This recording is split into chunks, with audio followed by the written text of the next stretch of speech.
Every year, world leaders, business elite, and celebrities come here to beautiful, snowy Davos for the World Economic Forum.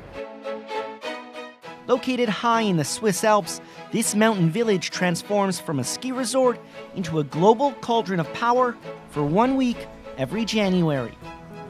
Davos is the brainchild of this man, Klaus Schwab.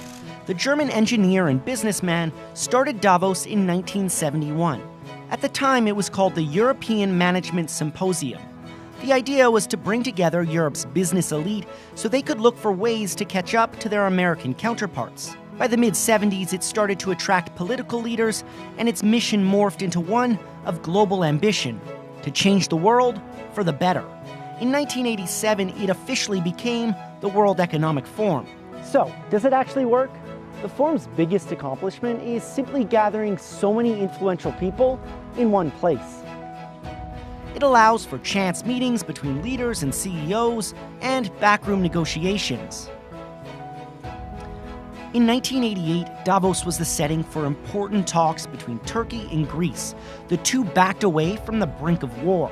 And in 1992, Nelson Mandela shook hands with South Africa's then president, F.W. de Klerk.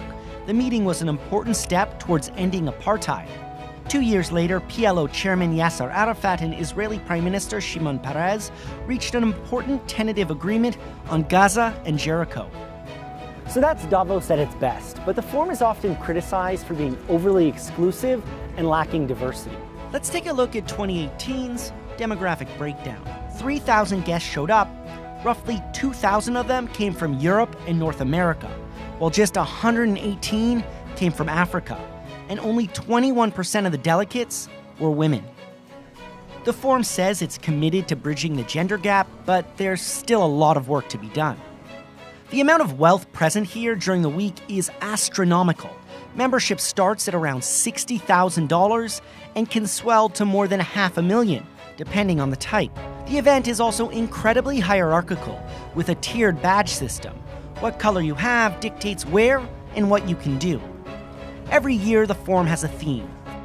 As the world battles waves of populism, challenging economic times, and issues of sustainability, the World Economic Forum hopes to provide an inclusive dialogue and framework for how to navigate the future. Its success, well, that remains very much up in the air.